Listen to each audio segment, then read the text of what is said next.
¿Qué tal? ¿Cómo le va? Aquí estamos como cada noche, entrando en su casa y compartiendo este último tramo del día. En primer lugar, quiero disculparme muchísimo con la gente de Trelew. Yo había prometido viajar este fin de semana y estar en la celebración de los 150 años de la llegada de los galeses a la Argentina. E incluso había anunciado el lugar y el horario del encuentro donde iba a estar presente, iba a llevar la palabra. No pude ir. Cuestiones familiares, una cuestión muy simple, no nada grave. Mi señora se empezó a sentir mal y de ninguna manera lo podía dejar y ella no quería que la dejara tampoco, así que tuve que cancelar el viaje. Yo tenía mucha expectativa de estar allí justamente en este año en la comunidad galesa, así que lamento mucho. Si alguien se movilizó y fue a Trelew esperando encontrarme, le pido perdón, pero estas cosas a veces suceden. Me preguntaban si me sentía mal. No, yo no me siento mal. Yo creo que a los que a Dios aman, todas las cosas ayudan a bien. Por alguna razón el Señor no quería que fuera en esta ocasión. Y ya está, listo. Ya va a haber otra oportunidad y estoy seguro que va a ser el momento cuando Dios quiera. Quiero llevar mi palabra de solidaridad, en segundo lugar, a nuestro amigo, el doctor Albino. Él ha estado con nosotros un par de veces aquí en el programa. Es un hombre extraordinario, un médico extraordinario, que le preocupa la desnutrición infantil. Y hoy ha sido atacado en relación a un libro que escribió hace 5 años por parte del periodismo. Sé que él no está virando el programa y va a ser una figura notable en los próximos meses y años en la Argentina, pero a mí me duele porque, sabiendo la pasión que este hombre tiene por cuidar a todos los niños del país, con esa simpleza, esa contundencia de sus argumentos, es triste que por cuestiones políticas se lo difame, se ponga en duda su honestidad e integridad. Así que mi palabra de homenaje al doctor Albino, al que yo creo que en cualquier momento puede llegar a recibir el Premio Nobel de la Paz. A esa altura yo lo considero el doctor Albino. Mi invitado en esta noche es Felipe de Stefani, y es pastor de una iglesia creciente aquí en la zona norte del Gran Buenos Aires, muy cerca de la capital, 3 cuadras de la capital, pero también es gerente general de Turner Internacional en Argentina. Felipe, bienvenido al programa. ¿Qué tal? Gracias, Juan Pablo. Muy bien, muy bien. Bien. Muchas gracias por la invitación. Turner, Ted Turner, famoso, bueno, sí. no muy creyente. No, la verdad que no. Sí, en realidad él no está más desde hace bastante tiempo. ¿Ah, como sí? en el año, yo estoy hace 15 años en la compañía, entré en el 2001 y él estuvo hasta el 2000, creo. O sea, desde que yo entré, la compañía ya estaba comprada por Time Warner, que es una compañía de medios muy grande. Tiene HBO, Warner y Turner. Y esta compañía había pasado por una fusión con América Online y Turner se había enojado y se fue. Vendió todas las acciones, se dedicó a criar búfalo en el estado de Montana y hoy tiene una franquicia de hamburguesas de búfalo que son bastante ricas, te cuento. Están en todo Estados Unidos. Como comerciante el tipo es brillante, ¿no? Sí, no, imagínate que inventó este tema y le está yendo bien, increíble. Porque él digamos, va a ser recordado en la historia de las comunicaciones como el que impulsó el canal CNN de noticias, ¿no? Claro, sí, él tuvo esta visión de un canal de noticias 24 horas mundial, que parecía una locura en el momento. Lo fundó básicamente en el sótano de su casa en Atlanta, en donde hoy funciona Turner. Turner tiene un campus ahí con 7.000 empleados.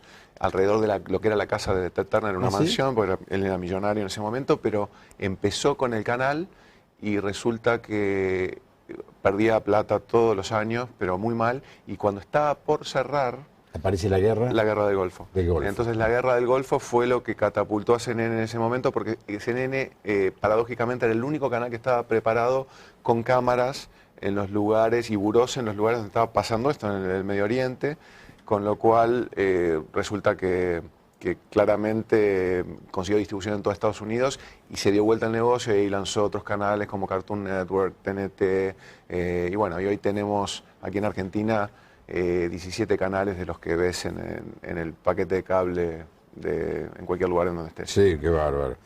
Cuando uno visita Atlanta lo llevan a dos lugares, a CNN y al Museo de Coca-Cola. Tal cual. Sí. Tal cual. El edificio de CNN es muy grande y tiene como un patio interno, o sea, todas las oficinas dan al patio interno como si fuera un gran hotel, ¿no es cierto? Claro, sí, sí. Ahí trabajan miles de personas. Sí, ahí en ese edificio trabajan 3.000 y en el campus que yo te nombraba trabajan 4.000, en total 7.000. Yo trabajé ahí 6 años. Ah, mira vos. Volví en el 2009, que fue cuando fundamos la iglesia. Nosotros éramos pastores en Estados Unidos en la iglesia en Wyo, la misma iglesia en Alabama, que queda a 1 hora y media de Atlanta. Nosotros estábamos pastoreando a la congregación hispana y cuando llegamos a Argentina llegamos a abrir una iglesia. Yo vine por motivos de trabajo, pero como sabemos, nada es casualidad, es una diosiolidad, ¿no? Son esas cosas que el Señor prepara para que la palabra de Dios sea predicada en todo lugar. Vamos a charlar primero, Felipe, de la parte profesional tuya. Y después claro. que nos cuentes un poco tu vida, cómo llegaste a esa tremenda posición. Cuando uno mira la televisión descubre que hay muchas cosas buenas, por ejemplo este programa, pero hay mucha basura. Y vos como cristiano, como pastor, tenés 17 canales, me dijiste. Y vos no podés asegurarme que los 17 canales estén dando buen mensaje, buenas películas, cosas buenas, ¿no? ¿Cómo vivís esa situación? Bueno, te cuento un poquito desde cómo entré yo y qué fue lo que hice. Cuando yo entro a la compañía, estaba desesperado, estaba sin trabajo y básicamente estábamos pasando una situación económica muy complicada. Yo te cuento, estudié televisión. O sea, yo estudié en Estados Unidos en el año del 88 al 92. Estudié una carrera que se llama Broadcasting and Film en la Universidad de Missouri, que es televisión, básicamente. Entonces, mi vocación era esa, primero, ¿no? Pero yo había trabajado en publicidad. Soy uruguayo aparte, o sea que cuando volví a Uruguay trabajé en publicidad. Después me mudé a Argentina a trabajar en publicidad también. O sea, nunca había trabajado en televisión, pero en este momento estaba desesperado y estaba buscando trabajo y orando mucho para que el Señor me pusiera en el trabajo indicado. O sea, no quería trabajar en cualquier lado porque esto fue después de mi conversión. Entonces ya hacía un año que estaba convertido y confiaba en Dios con todo mi corazón y quería hacer la voluntad de Dios. Entonces, lo primero que hice fue dejar en manos del Señor el tema del trabajo y el Señor me abrió un par de puertas y tuve que tomar una decisión. En un momento tenía 2 trabajos que pagaban exactamente lo mismo y me tuve que poner en oración y estuve 2 noches orando toda la noche para que el Señor me mostrara qué trabajo era. ¿Cuál de los dos? Porque los dos parecían iguales. O sea, uno no era en televisión, parecía mejor, tenía mejor perspectiva. Y el otro era en televisión, y el Señor me confirmó que era ese. O sea que primero lo que te quiero contar es que entré sabiendo que este trabajo era voluntad de Dios para mí. O sea que con esa seguridad. Obviamente entré en un lugar en donde yo iba a hacer marketing solamente, no tenía potestad para trabajar en canales. Solamente hacía promoción de los canales. O sea, ahí bueno, hacía lo que la compañía me pedía. Eventualmente me empezaron a dar mayores responsabilidades y terminé en el año 2007 como gerente general de un clúster, o sea, de un grupo de canales. En ese momento me dieron 2 canales que eran muy complicados. Uno era Infinito, que era un canal esotérico. Sí. Completamente, o sea, era un canal de todo. Donde había magia negra, umbanda, quimbanda, ovnis. ¿Pero eso era allá o aquí? Eso era ya a la vuelta a Estados Unidos. Okay. O sea, cuando vine a Estados Unidos vine ya a manejar canales desde Argentina porque Argentina se ha convertido en el centro de producción y de emisión de los canales para... la oficina de Argentina es la segunda oficina más grande del mundo. Después de Estados Unidos es la segunda. O sea, acá tenemos aproximadamente 900 empleados, de los cuales 500 manejan la parte técnica de emisión de los canales, pero también acá están... O sea, acá se producen todos los canales, o sea que de acá sale todo. Lo que se ve en América Latina, incluso Brasil, se hace desde acá. Con lo cual es una oficina muy importante esta. Y me mandaron aquí no a ser todavía gerente general, sino para el plan de sucesión. Entonces, pero ahí sí me dieron un grupo de canales. Y entre los canales tenía Infinito y Match Music. Unos canales complicados. Con lo cual, lo primero que hice, cuando entré, le dije a mi jefe, mira, yo no puedo manejar este canal por un asunto de convicción personal. O sea, yo no puedo hacer un canal que sea esotérico, que tenga, que predique, digamos, cosas con las cuales no estoy de acuerdo. Con lo cual, te pido que no me lo des, quiero manejar los otros. Y me dijo, no, manejalo y haz lo que te parezca. Igual el canal anda mal, haz lo que te parezca. Con lo cual, la primera cosa para la cual Dios me usó fue para cambiar ese canal de un canal de esotérico a un canal de documentales. Entonces, lo primero que hicimos fue mandar a pérdida toda la programación esotérica, sacarla del canal, o sea que en el canal nunca volvió a ver nada. No te puedo asegurar que 100% del contenido sea bueno, pero también sí te puedo asegurar que no hubo más exaltación de la oscuridad, ni de la muerte, ni de ninguna de esas cosas que aparecen en ese tipo de canales. Tuvimos una, digamos, fue una lucha porque toda la gente que trabajaba ahí tenía ese, o sea, la gente, imagínate que trabajaba, los directores de programación, la gente que trabajaba en log, todo lo que era, los que hacían las promociones, los que hacían todo el asunto de las compras. Estaban enganchados en todo. Todos estaban enganchados. Claro, en el esoterismo estoy hablando. En el esoterismo. Y lo más interesante fue que no eché a nadie. Simplemente les comuniqué que yo era cristiano y que no podía hacer... Ah, lo fuiste de frente. De frente. Y mira, tal fue el tema que toda esta gente se reconvirtió. O sea, no se reconvirtió, cada uno, digamos, yo les he predicado a todos porque yo lo que hago es evangelismo intencional y oro por la gente, y en el momento en que hay alguna conversación en donde hay una posibilidad, les predico. O sea, no es que, digamos, no lo hago intrusivamente, pero yo sé que con la gente que trabajo en algún momento se va a plantear una situación en la cual me van a decir, mira, o sea, estoy pasando por este problema y hay una oportunidad ahí para predicarlos. O sea, que a todos les he predicado y obviamente... hemos visto incluso gente que viene y me pide para orar, lo cual no quiere decir que no sigan algunos en algunas de esas cosas. No, pero la luz se encendió. Escúchame, y además hay otro tema que es que teníamos 40 millones de hogares en América Latina que recibían ese canal y hoy reciben, de hecho Infinito lo hemos matado, y hoy lanzamos TNT Series en lugar de Infinito, es un canal de series policiales, no es lo mejor del contenido, pero habían 40 millones de hogares que recibían Infinito y 40 millones de hogares que reciben TNT Series. Lo mismo con Match Music. Match Music era un canal de rock donde había mucha música del mundo, con mucha mensajes de masonería, también de ocultismo, o sea, todo lo que hay en el rock, todo lo que se mueve ahí, le hemos bajado muchísimo la distribución. De hecho, en Argentina está solamente disponible en el digital y en su lugar lanzamos TBS, que es un canal que también es un lanzamiento que manejé yo, que es un canal de cine y series digamos que tiene comedia, sobre todo es humor, que tampoco es 100%, pero claro, pero bueno, uno hace lo que puede y de a poco hemos visto la luz entrar. Qué bárbaro. Bueno, aquí tenemos a Felipe de Stefani.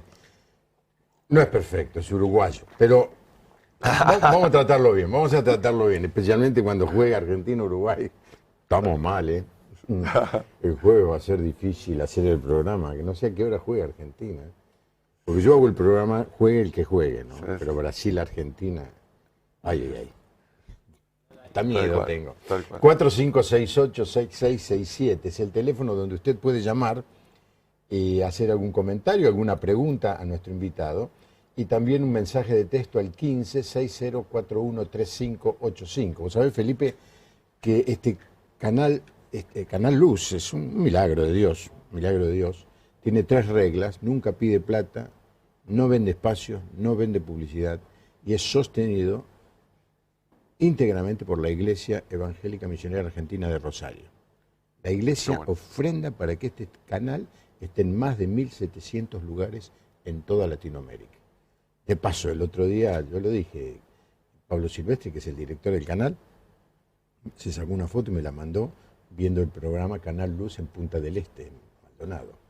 Así que ahora tengo una buena razón para ir de vacaciones a Punta del Este. Te invitamos. Me encantan las playas uruguayas. Nuestro invitado es gerente general de Turner Internacional. Nos está hablando de un montón de canales que nosotros... pasamos, pero no vemos. No, bueno, depende. Depende. Sí, veo, qué sé yo. Yo veo poco. Veo noticias, deportes y hay una cosa que tiene que ser muy especial que me meta en una película que nunca termino de ver, porque generalmente estaban empezadas. Y mi señora está... ¿Cómo se entusiasmó con eso? Che, es un negoción ese tema. Ahora está entusiasmada con el concurso de chefs de nenes chiquitos de la Argentina que cocinan. Ajá. Y hacen un concurso. Y el que dirige el programa vive acá a la vuelta de la iglesia. Y está encantada, mirá cómo cocina. Le gusta mucho el gourmet y todo eso. ¿De ese tenés algún canal de eso? No, tenemos infantiles, ciniseries, noticias, documentales. ¿Y películas? Sí, películas. Cuando digo ciniseries, películas. Películas y series. Ahora, ¿te cuesta mucho en ese ambiente decir yo soy cristiano? No, para nada. No, al revés. Turner, bueno, como es una compañía americana, vos sabés que en Estados Unidos el protestantismo, digamos, los evangélicos, son la mayoría de los cristianos, digamos. El catolicismo es muy marginal en relación numérica con lo demás, y el pastor es uno de los oficios más respetados, está como número 2 o número 3. O sea, cuando vos ves, la gente respeta a los médicos, los pastores, el ejército y la policía. Son como las cuatro cosas más respetadas, o sea que hay una aproximación completamente distinta en donde lo evangélico es la regla, con lo cual una empresa como la nuestra, más allá de que obviamente dentro de los medios en general hay oposición a lo evangélico, no hay ningún problema en una empresa americana en ser cristiano, ni hay ningún tipo de marginación, ni nada de eso. De hecho, toda la gente me reconoce como pastor, muchos vienen a pedirme consejo. Mi jefe me dice te admiro porque trabajo 24 horas por semana, 24 horas por 7 días por semana, porque estoy trabajando en la empresa, en la iglesia, y después los fines de semana 100% en la iglesia. Y como hoy, cuando me levanto el lunes, voy a trabajar y digo, acaba de pasar el fin de semana y me pasó un camión por encima, porque fue como... El lunes parece bravo por los pastores. Terrible. Sí. No, lo que pasa es, estás en una posición, no sé si vos te das cuenta, una posición estratégica, ¿cierto? Sí. Sí, digamos, yo lo veo como claramente, mirá, es interesante que me promovieron 7 veces en 10 años, ahora hace 15 que estoy, pero los primeros 10 años fui promovido 7 veces, y lo increíble fue que ninguna de las veces fue por mérito propio. Siempre fue que pasaba algo. La persona que estaba arriba mío, de alguna forma, se iba a otro lado, y yo no era nunca el mejor candidato. Nunca era, cuando vos veías, o sea, las cosas, digamos, bien honestamente, sí. Había gente mucho más capacitada que yo, pero de alguna forma, por alguna razón, me elegían a mí. Y yo ahí entendí que hay un tema que no se puede negar, que es que el bien y la misericordia nos seguirán todos los días de nuestra vida, y el favor de Dios está sobre aquel hombre que teme a Dios y que vive una vida de santidad y que trata de agradar a Dios en todo lo que hace. Hay un pacto de Dios más allá, que la salvación no es por obras y es por gracia. Pablo lo plantea muy bien en el libro de Romanos, en lo que es la doctrina de la justificación por gracia por medio de la fe. El asunto de la salvación no es el asunto de la bendición, o sea, dentro del pacto mosaico el hombre digamos, tiene una cantidad de promesas que están sujetas a la obediencia a Dios. Y yo creo que en la iglesia hoy no se hace suficiente énfasis en el asunto de que Dios dio la ley no para que fuera un camino al cielo, de hecho eso no está en cuestión, pero sí para que sea un camino para la bendición en la tierra. O sea que si uno quiere vivir una vida bendecida, en la obediencia a Dios hay gran bendición, y creo que eso es mucho más potente en una carrera de una persona, la integridad, la honestidad, el andar conforme a como Dios nos pide que hagamos, el tratar de, el estar en constante oración y en justamente ver los asuntos de un trabajo como un asunto serio, donde el propósito último no es el trabajo en sí mismo, sino el propósito último es que la gloria de Dios sea manifestada y hacer todo para la gloria de Dios. Y ahí es donde empieza a estar la bendición y donde empieza a estar el favor de Dios. A pesar de que hay ataque, siempre hay victoria. Mencionaste el Salmo 1, dice, todo lo que hace prosperará. Y esto es así en la vida de cuanto cristiano se desafíe, se lance, se arriesgue a vivir esa vida de obediencia.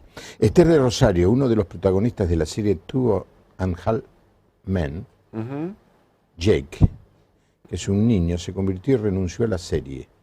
¿Sabes algo? Es verdad, sí. ¿Sí? Sí, se convirtió... ¿Cuál es? ¿El chico? Era el chiquito, el gordito. Pero ya la última vez ahora era grande, grandote. Sí.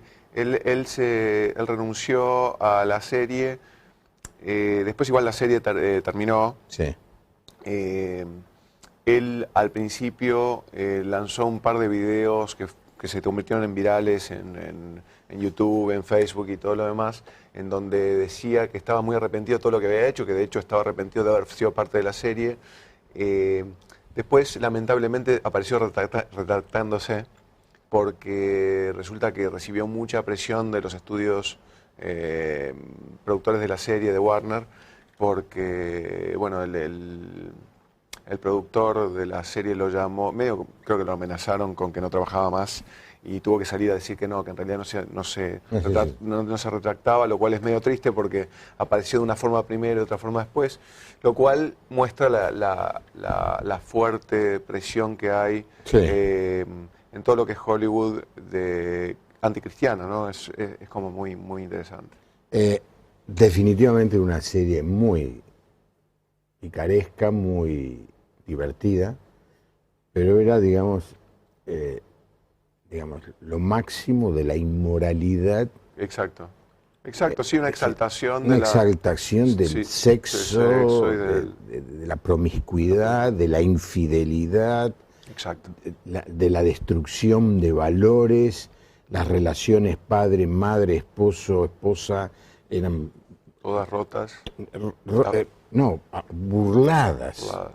Y el personaje principal, un mentiroso, bueno, y el chico, claro, era chiquitito cuando empezó y a lo último ya era él el que vivía una vida desordenada. Lila de Monte Quemado, Santiago del Estero, damos gracias a Dios por este programa muy interesante, gracias. Mabel de Esquel dice que había un programa llamado Creencias en Infinito. ¿Qué pasó? Era un programa que dirigía en Bonn, en donde había de todas las religiones, inclusive un pastor. A mí me vinieron a buscar y yo les dije que no. Pero no le dije que no porque no es que estaba en contra del programa, simplemente no entraba yo en la agenda que ellos me proponían. Y terminó haciendo el programa el pastor Ricardo Bedrosian, y que se le abrieron lindas puertas. Sí. Una experiencia, ¿no? Sí. Jorge de Córdoba felicita al pastor Felipe por las obras que está haciendo. Bueno, no sé qué, no dijiste nada que haces. No dije todavía. Pero gracias. Pero gracias. Nunca viene mal. Bueno, síganos llamando. Ahora, sé que tu vida no fue una vida muy ordenada, muy cristiana desde arranque, ¿no? No. Sí, contame un poquito. Bueno, yo nací en Montevideo. ¿Hincha de? De Peñarol. Peñarol. Hijo de mi papá médico y mi mamá abogada, o sea, una familia clase media, profesionales. Y agnósticos. Agnósticos totalmente, producto del positivismo científico del siglo XX, básicamente, donde no había... Papá no era, o sea, papá era católico, nos llevaba a misa, pero bueno, con una aproximación a Dios muy distorsionada, ¿no? Sí. Él cumplía con ritos religiosos, digamos, pero interesantemente, o sea, la iglesia donde íbamos que era la iglesia de San Juan Bautista en Pocitos. Era una iglesia donde obviamente durante el sermón del cura no recibíamos nada porque pero no era una iglesia idólatra, o sea, se enfocaba en Jesús, la verdad, pero bueno, los mensajes eran, y yo fui al San Juan Bautista, al colegio ese, en donde se hablaba mucho de amistad y de cosas, pero no de Dios. Con lo cual yo leí la Biblia de chiquito y había cosas que me fascinaban, como por ejemplo el Apocalipsis, pero más por un asunto mórbido que por la verdad de querer conocer a Jesucristo. Sin embargo, había tenido alguna aproximación de chiquito al tema de Dios, pero sin embargo cuando vino la adolescencia me volví ateo completo. O sea, un ateo que el otro día teniendo una conversación con mi hijo, él me preguntaba a mi hijo, Juan, tengo 3, pero Juan es el más grande, tiene 7. Él es un creyente tremendo, o sea, él se quiere bautizar y yo estoy dudando porque es demasiado chiquito para bautizarse, pero está en fuego por Dios y todo el día me habla de Dios. Entonces, desde hacerme preguntas como por qué Dios inventó la niebla o cosas así, hasta, bueno, obviamente cómo es la resurrección.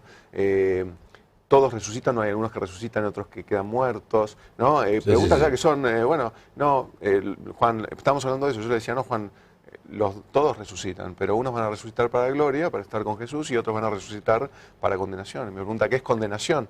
Le digo, condenación es el lago de fuego y azufre. Y me dice, pero como un lago en donde va a haber fuego, lago donde va a haber fuego. ¿Y la gente va a estar ahí? Sí. ¿Y no va a poder salir? No. ¿Para siempre? Ese tipo de conversaciones tengo, ¿no? No, para siempre, no va a poder salir. Y me dice, ¿entonces que se va a estar quemando? Sí. ¿Y no se va a poder salir de estarse quemando? No. ¿Y aunque se quiera matar, no se va a poder matar? No. O sea, ¿cuántos años tiene? 7. Ay, ay, ay. Por eso te digo que interesante. Bueno, entonces yo era muy ateo, ¿no? Y él, con Juan hablaba de eso, yo le contaba que yo era ateo. Y él me pregunta, ¿y vos? Por ejemplo, cuando mirabas la Tierra, me dice, todo lo que hay en la Tierra, por ejemplo, el planeta, me dice él, ¿no? Porque en el colegio le hablan del planeta. El planeta y los árboles. ¿Quién había creado todo eso? Me pregunta. Y yo decía, no sé, yo pensaba que se había creado solo, le digo yo, ¿no? Y me dice, ¿en serio pensabas eso? Como diciéndome, papá, eras tan tonto, eras que pensabas que las cosas se crean solas. Él bueno, es así de espiritual, increíble. Pero bueno, yo era así, ¿no? Y lo que me pasó fue que a los 12 años empecé a salir con amigos míos. Mi papá y mi mamá no se llevaban bien, había como una situación en casa muy de violencia pasiva, en donde no había violencia real, pero había desprecio de papá por mamá, cosas que, digamos, complicadas de vivir para un hijo. Y yo empecé a estar cada vez más en la calle. Y como empecé a estar cada vez más en la calle, obviamente no fui por buen camino. Y terminé viviendo una vida promiscua, desde lo sexual, obviamente en la calle sin hacer mucho y no era buen estudiante al principio, aunque después mejoré esa parte, pero te quiero contar que bueno, obviamente empecé por el alcohol y terminé en drogas. Y lo de las drogas y el alcohol fue un asunto que continuó por mucho tiempo. Incluso yo te contaba hoy que estudié en Estados Unidos. El tiempo que estuve en Estados Unidos estuve bastante bien, pero no completamente, pero después cuando volví fue peor todavía. Entonces, bueno, empecé a vivir una vida muy de esclavitud, digamos, o sea, de esclavitud del pecado. Y esclavitud del pecado es básicamente el estar sujeto a algo que uno en realidad siente que no quiere hacer, pero los deseos de la carne son mayores que la posibilidad o la voluntad del hombre de terminar con eso. Y es como un círculo sin salida, digamos. Si no fuera por Jesús, para mí yo no podría haber jamás salido de eso porque la fuerza de voluntad no es suficiente para dejar eso. Los deseos carnales vienen y las pasiones desordenadas vienen de un asunto muy, muy primario del hombre, que digamos somos nacidos en pecado, con lo cual nacemos así y no es suficiente la voluntad. No, es como, a ver, como querer levantarnos tirándonos de los cordones del zapato, es difícil que podamos salir. Entraste en la droga allá en Uruguay. Sí. Y era una cosa diaria o era social? Porque Sí, vos sabés que ahora está un poco claro, de moda eso. No, yo no me drogo, me drogo un poquito el viernes, claro. pero no. Y bueno, empecé así, pero eventualmente una cosa lleva a la otra. O sea, no es no es fácil porque en realidad el gran asunto de las drogas, y es yo me he dedicado también a los chicos con problemas de drogadicción y a administrar mucho gente que tiene problemas con las drogas y con el alcohol, porque el tema de las adicciones es, mira, yo opino que sobre todo para los llamados, para los escogidos, desde chiquitos hay un ataque muy fuerte, diabólico, sobre todo aquel que tiene un llamado de Dios específico, para destrozarlo, cosa que en el momento en que tenga que responder ese llamado de Dios no pueda. Y creo que era el caso conmigo. O sea, yo tenía una asignación por un lado de Dios, pero por otro lado un ataque para que eso no se cumpliera. Y resulta que... Pero lo decides, yo a veces tengo que interrumpir, perdóname. Sí. Da la sensación como que es un problema del diablo y no era un problema tuyo. Así, el diablo no, te hacía era un problema eso. mío. Era un problema mío. Claro. La elección era tuya. Claro, la elección era mía. O sea, primero, en mi ignorancia, digamos, para mí, yo primero no tenía demasiada discernimiento moral, digamos. Ajá. Para mí, cualquier cosa que apareciera estaba bien. No tenía demasiado principio moral. Entonces, para mí no estaba mal eso. Además que yo directamente no consideraba a Dios, era completamente ignorante de las cosas de Dios. Entonces, bueno, claramente el asunto de la adicción a una sustancia química se va formando, se va forjando y uno termina en muy mala situación. Y eso fue lo que me pasó. Yo terminé muy mal. O sea, pero muy mal ya desde un asunto que... Primero, estaba muy comprometido económicamente, pero además enfermándome mal porque no podía parar. Esa es una cosa que hay que decirle a los que empiezan, ¿no? Porque, ¿sabés qué está pasando ahora, Felipe? Es que algunos empiezan a decir que fumar marihuana no es malo, que no es cierto que todos los que fuman marihuana tienen que terminar drogadictos, ¿no es cierto? Digamos, hay toda una corriente que cada vez va haciendo el tema de drogarse algo más aceptable. Claro. Pero resulta que yo hago reportajes a personas como vos desde hace años, en el año 81 en Radio Mitre. Le he hecho reportajes a Carlos Novelli, que fue el famoso pastor Novelli de la década de los 80. Todos empiezan diciendo, no, esto yo lo voy a poder dominar. Claro. Yo voy a poder decir que sí, que no. Pero lo que vos me estás diciendo es que hay un momento en que perdiste esa posibilidad. Claro. O sea, primero, si lo vemos desde el punto de vista médico, los estudios médicos dicen que la marihuana es mucho peor que lo que parece. O sea, puede generar brotes psicóticos en la gente, genera adicción y genera una apatía, digamos, es como que el cerebro de una persona que fuma marihuana queda completamente distorsionado y la gente empieza a tener problemas no solamente para dormir, sino para estudiar, para hacer cualquier cosa, y sobre todo los adolescentes entran en una situación muy caótica.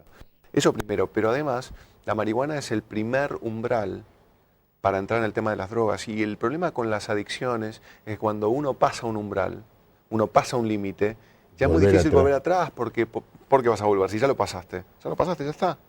Por eso el tema es, creo yo, para dejar también uno se lo tiene que plantear como no pasar ese límite nunca más. Es importante el asunto de la reincidencia, es un asunto muy digamos, maligno, porque cuando uno reincide es como que al pasar el límite ya queda de nuevo del otro lado y es muy difícil volver atrás. Entonces, yo creo que la marihuana representa el primer umbral. Y una vez que uno entra en el primer umbral, ¿qué hace que uno no pase al segundo o al tercero, digamos? Es mucho más fácil. Y lo mismo con el tema de la bebida. Es impresionante el consumo de alcohol que está habiendo entre los adolescentes. Ahora van a una fiesta, pero antes de ir a una fiesta tienen lo que le llaman la previa. Y se emborrachan, antes de ella van borrachos, pierden todo tipo de límite, de inhibición y viven una vida descontrolada porque ya han perdido la capacidad de discernir, de decidir sobre ellos mismos. ¿Y cómo saliste de todo eso, Felipe? Bueno, cuando estaba muy mal, y te hablo de no hace tanto, tenía 30 años, tengo 46 ahora, o sea que hace 16 años, un poquito más, estaba muy mal, pero muy mal. ¿En Uruguay?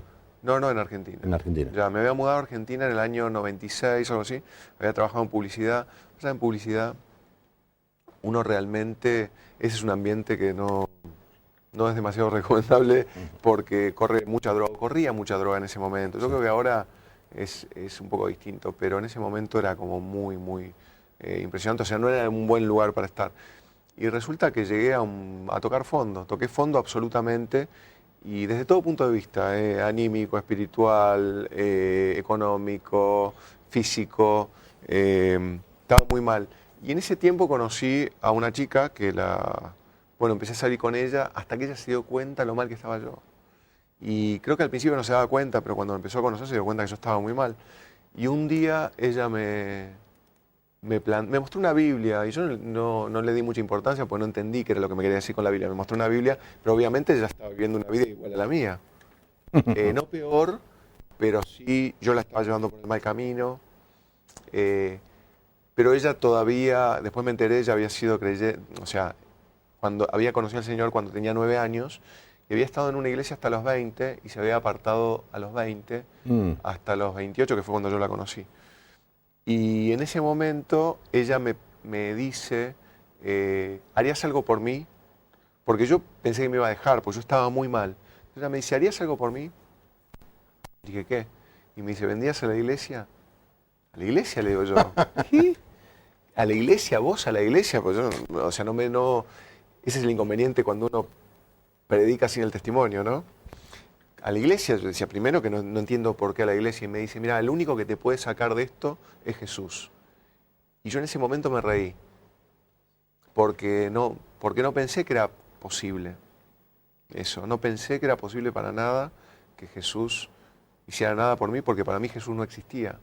Entonces, pero le dije, bueno, está bien, con tal de que no se fuera, dije, voy a la iglesia. Y fui a la iglesia y llegué y había una cola en la iglesia, una fila que imposible, entonces dije, no, nos vamos.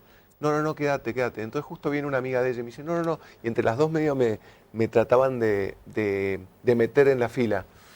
Resulta que al final entré y me quería ir todo el tiempo. Y de repente empieza la alabanza, empieza la música, y no sé qué me pasó. En realidad sé qué me pasó. Me tocó el Espíritu Santo.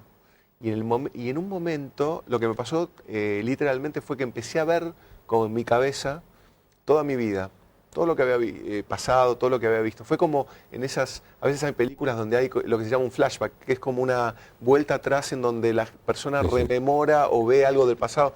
Me pasó eso, pero vi todo como si fuera en cámara rápida, todo lo que fue mi vida, y empecé a ver la cantidad de años que yo había desperdiciado, porque había desperdiciado desde el principio de mi adolescencia hasta los 30 años, había perdido prácticamente 15, 16 años, más en realidad, pero de drogadicción, 15, 16 años, en donde realmente había malgastado el tiempo, había perdido el tiempo, y Dios me mostró mi condición verdadera. Todavía no había escuchado el sermón. Yo no había escuchado nada, pero me mostró, vi una visión de mí mismo. Toque de Dios. Sí, una visión de mí mismo, porque Dios hace como quiere, es increíble, ¿no? Algunos escuchan una prédica y la palabra dice que a Dios le agradó salvar al mundo a través de la locura de la predicación, pero en mi caso fue un momento, un encuentro con Dios. Dios puede hacer lo que Él quiera en el momento que quiere, y eligió ese día para tocarme a mí, y me mostró mi cuerpo. Y vi mi cuerpo, mira que yo no soy un tipo de ver visión, ¿no? Pero en ese momento vi una visión de mi cuerpo y Dios me mostró la condición espiritual en la que estaba, y vi gusanos que literalmente me comían la carne. Y realmente me asusté. Además de llorar por 2 horas, me asusté. Y ese día salí, mira, después el pastor predicó, yo no me acuerdo de qué predicó, creo que dio un mensaje sobre la vida sobre la roca, pero yo en ese momento no entendí nada, porque la verdad no entendía, no tenía los sentidos con el discernimiento suficiente para entender la palabra, pero algo cambió en mi corazón. Y ese día salí determinado a no drogarme nunca más y con una visión completamente distinta de la vida y del futuro.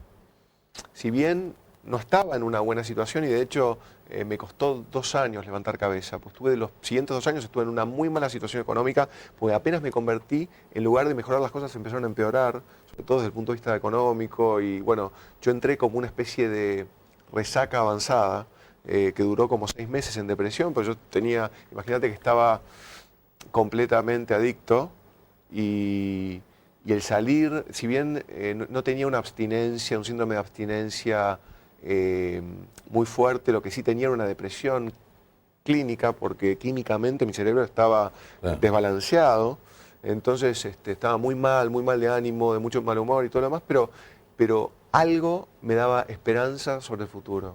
Tenía esperanza, y la Biblia dice que la esperanza no avergüenza. Y pasé un tiempo muy difícil esos 2 años, pero la verdad es que sabía que había esperanza al final. Pasé como un desierto, pero sabía que iba rumbo a la tierra prometida, y Dios estuvo conmigo todo el tiempo.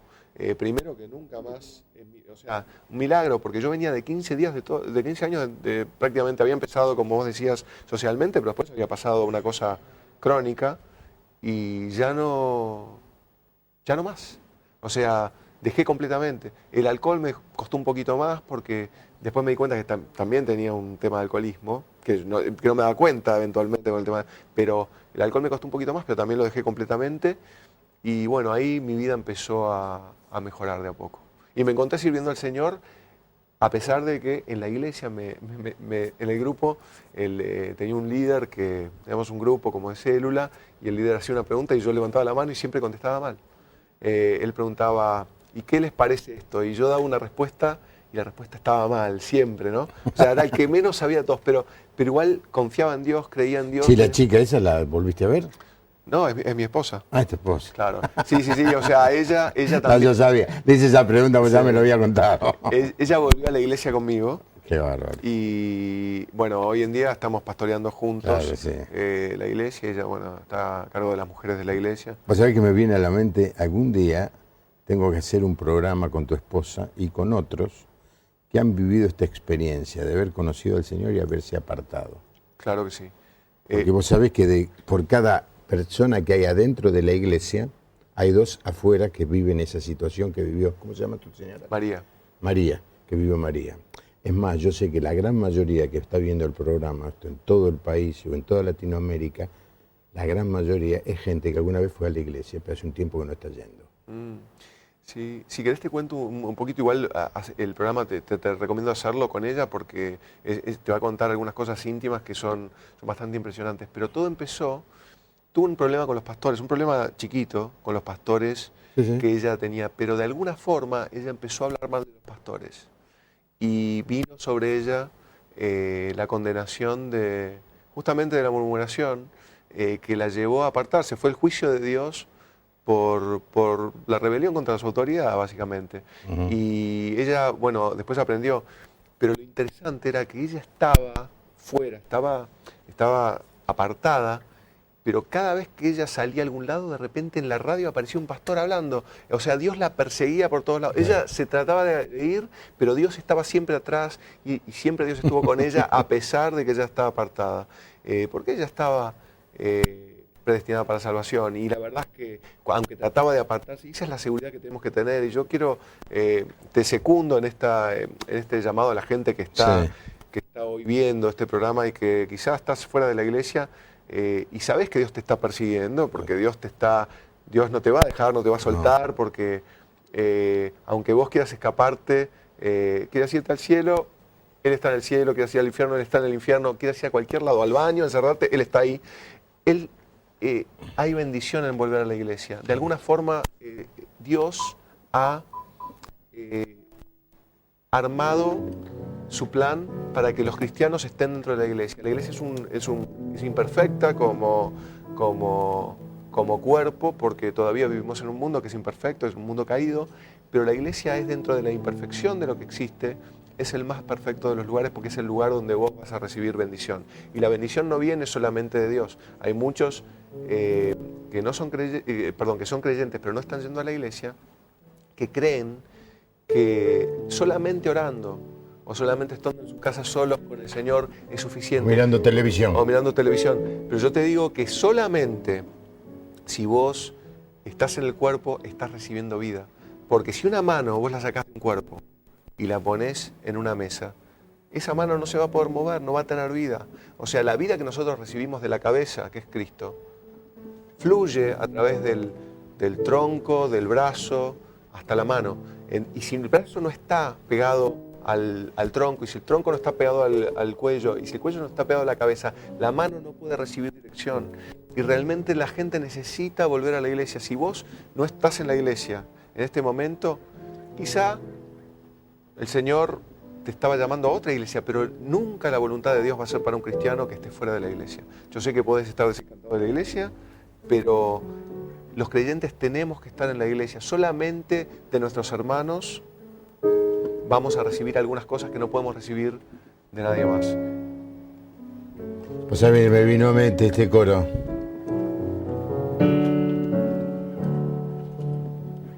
Casi me da pena sacarte un minuto. Dale. No encuentro un lugar donde escapar de Dios. No hay monte, valle o mar que me escondan de él. Muy lejos yo me fui y aún su voz oí. Qué tonto fue querer huir de Dios. No puedo huir de ti, mi Dios, aunque tantas veces traté. Por más que busqué, solo paz encontré cuando en Cristo me escondí. Qué bueno, impresionante. Hermoso lo Qué que estás lindo. diciendo, Felipe, Sí. porque vos sabés que yo tengo una gran preocupación por la cantidad de gente que se está perdiendo eso que vos que acabas de decir, que creen haber inventado la pólvora, que un brazo puede vivir desconectado o separado del cuerpo. Y no se puede. No se puede. Rubén de la Pampa pregunta, ¿cuándo descansa el invitado? Bueno, es interesante la pregunta. No descanso demasiado, pero en este tiempo, yo en un momento luchaba porque sabía que Dios quiere que descansemos y tenía esa lucha, ¿no? Y un día el Señor me habló de que el día de reposo tenía una finalidad, así como cuando a Jesús lo increpaban los fariseos porque trabajaba el día de reposo, los discípulos recogían espigas o él sanaba enfermos. Y él les decía, el Señor es el día de reposo, el Señor es Señor del día de reposo, Claro. yo soy el Señor del día de reposo. Creo que también la finalidad del día de reposo es estar con el Señor, y para mí el día de reposo es el domingo y el sábado también. Entonces yo, por más que estoy trabajando en la iglesia y tengo una función, digamos, que lleva mucho trabajo, porque tengo que predicar a veces 2 reuniones, tenemos 3 reuniones durante el fin de semana y yo predico a veces en 2, a veces en 1, tengo un pastor asociado que predica en las otras, pero si bien estoy trabajando, para mí el hecho de no trabajar en nada que tenga que ver con trabajo Secular. y dedicarme al Claro. Señor Es un 100% tiempo de es descanso. mi día de reposo. Exacto. Y para mí el gran objetivo del día de reposo es que haya una una totalidad de entrega a Dios en ese día. Y esos días, sobre todo el domingo, es un día para mí de gloria, es el día que más disfruto de toda la semana, porque realmente puedo estar con los hermanos, y puedo estar con la cantidad de hermanos que están viniendo, y puedo ser de servicio para el Señor, en predicar la palabra, en poder hacer que los hermanos salgan bien alimentados de ahí, y sin dorarles la píldora inútilmente, sino hablándoles la verdad, ¿no? Que la verdad a veces, ¿no? La palabra profética es una palabra que muchas veces es de exhortación, muchas veces es de consolación y de edificación, pero hay veces que es de confrontación y verdaderamente es realmente fructífera cuando el cordero se come entero. Cuando comemos el cordero completamente entero, ¿no? Que no salteamos partes, que aprendemos que el temor de Dios es el principio de la sabiduría, que uno tiene que estar en la verdad, porque no hay verdad en el Evangelio armado específicamente para una persona, sino que realmente creo que cuando nosotros hacemos hablar al texto y la palabra verdaderamente fluye, es la palabra misma la que hace libre a las personas.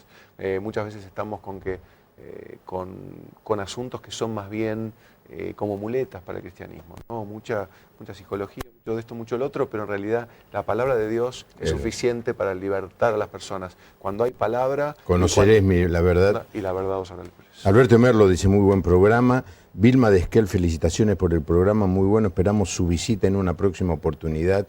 Allí voy a ir. Elba de Rosario, qué bendición este programa. Viviana de Entre Ríos, muy buen programa. Bueno, muchísimas gracias a todos los que estén mirando. ¿Cuál es el sueño que tenés en tu vida, Felipe, en los próximos años? Vos sos un joven, yo ya estoy viejo, porque estoy haciendo reportajes a gente que tiene la edad de mis hijos casi. Pero estás profesionalmente en un lugar envidiable, gerente general de una empresa multinacional, y por el otro lado fundando una iglesia en una zona muy particular. Yo quiero decir, está fundando una iglesia en el barrio de Vicente López, es en la zona norte de Buenos Aires, sobre la avenida donde todo el mundo circula cuando va de la capital a Olivos, San Isidro. Allí está, por supuesto, no estoy hablando de la autopista, sino de la avenida Maipú. O sea, estás en dos posiciones muy importantes, pero seguramente tenés sueños para ambos lados. Bueno, mira, por un lado, cuando me convertí, entendí que el Señor me dio esta vida de yapa. O sea, esta segunda parte de mi vida, la vida desde que nací de nuevo, es una vida que me la tomo muy en serio y con mucha sobriedad, porque yo sé que si no estaría muerto probablemente. Entonces, tomo toda esta vida como pura gracia y es lo que es, ¿no? O sea, es absolutamente una vida que no merezco. Entonces, por un lado, el trabajo lo tomo como un asunto secundario, digamos. El trabajo es ni más ni menos que es un fin, perdón, es un medio, no para un fin, que es el trabajo mismo, sino para un fin que es darle gloria a Dios. Y el medio, digamos, a lo que me ha ayudado es, por ejemplo, a tener recursos suficientes como para poder soportar la iglesia en todo el primer tiempo. Fue difícil, empezamos de 0-0, sin nadie, y directamente alquilamos el cine ese donde yo pagaba el alquiler absolutamente y pagaba todos los gastos de mi sueldo, o sea que utilicé el sueldo o la mitad, llegué a poner 60-70% de mi sueldo en la iglesia para poder fundar la iglesia sin ayuda, digamos, del exterior ni nada de eso, porque tomé este trabajo como un medio para poder establecer la iglesia. ¿Me dejas que te haga una pregunta? Pongamos el nombre de la iglesia, WAIO. ¿Qué significa? Perdóname. WAIO quiere decir Word Alive International Outreach, que es Ministerio Internacional Palabra Viva. Word Alive. Word. Word. De palabra. De palabra. Word Alive. No. Word Alive. O sea, es palabra viva. Palabra viva. Es internacional. Y ¿sabes lo interesante? Que cuando en Estados Unidos es una iglesia muy diversa, o sea, tiene de todas las razas, de todos los países, mucha gente extranjera. De hecho, la congregación hispana era una congregación bastante grande en relación, en un lugar en donde no hay demasiados hispanos, Alabama, pero había muchos hispanos. Y acá cuando empezamos dije, habría que sacarle la parte internacional, decía yo, porque internacional acá quién va a ver, todos argentinos van a ser. Pero vos sabés que es increíble, pero tenemos una comunidad internacional tremenda, o sea, una cantidad de extranjeros muy, muy grande. Es como que los extranjeros llaman extranjeros. Entonces, sí, hoy claro. tenemos, te digo de qué países tenemos gente. Tenemos de Panamá, de Ecuador, de Uruguay yo, de Estados Unidos, de Argentina obviamente, de México, tenemos algunos chinos incluso, tenemos gente chilenos, una comunidad muy grande, panameños, Pero es increíble la cantidad de, americanos hay varios, así que es realmente una iglesia internacional, es increíble, increíble porque nunca pensé. Ahora la pregunta esa te la debe hacer todo el mundo, ¿no? ¿Qué quiere decir? ¿Qué quiere decir? Sí, sí. Sí. Y fue difícil porque, yo, digamos, en el fichero de culto es Ministerio Internacional Palabra Viva, no podía ponerlo ahí. Pero mi pastor, que se llama Kent Mattox, me pidió que respetara el nombre, digamos, en inglés. Entonces yo le dije, bueno, en inglés nadie va a poder, entonces vamos a poner las siglas, Guayo. Y ahí quedó Guayo. La gente dice Guayo y más o menos la conoce. Che, Felipe, muchísimas gracias por haber venido. Gracias Ha a sido vos. un placer conocerte. Igualmente, Juan Pablo. Y yo le pido a la audiencia, a los que siempre responden a estos pedidos míos, que oren por Felipe. Por supuesto por la iglesia esta creciente que está plantando allí en la zona norte, pero también que oren por el lugar donde él está trabajando como gerente de esta empresa de medios de comunicación. No debe ser fácil, me parece que lo hizo más fácil de lo que es, pero está en un lugar muy privilegiado, Dios lo puso allí y nosotros, que no entendemos bien por qué lo puso, pero sí podemos interceder para que el Señor le dé sabiduría, le dé gracia, le dé autoridad y que sea su trabajo para la gloria de Dios. Y por último, yo canté esa canción inspirado por lo que Felipe decía. Te voy a hablar a vos que hace un rato largo no vas a una iglesia. Capaz que tenés razón. Capaz que no te hicieron bien, no te trataron bien. Hoy estuve almorzando con un pastor de una iglesia muy grande de Guatemala y me decía que la primera vez que fue a una iglesia, que la abuela fue a la iglesia, no, la hermana fue a la iglesia como había tenido una situación de violencia cuando era chica, el pelo no le crecía, entonces se cortó el pelo bien cortito y llegó a una iglesia y dice, déjese crecer el pelo que tiene pinta de lesbiana. Nunca más volvió. La hermana de este pastor. Puede ser que te hayan hecho eso, pero no es Dios, no es el Señor, ni siquiera la iglesia, es una persona. No te agarres de eso para no comprometerte con una comunidad donde puedas ser bendecido, pero puedas ser de bendición.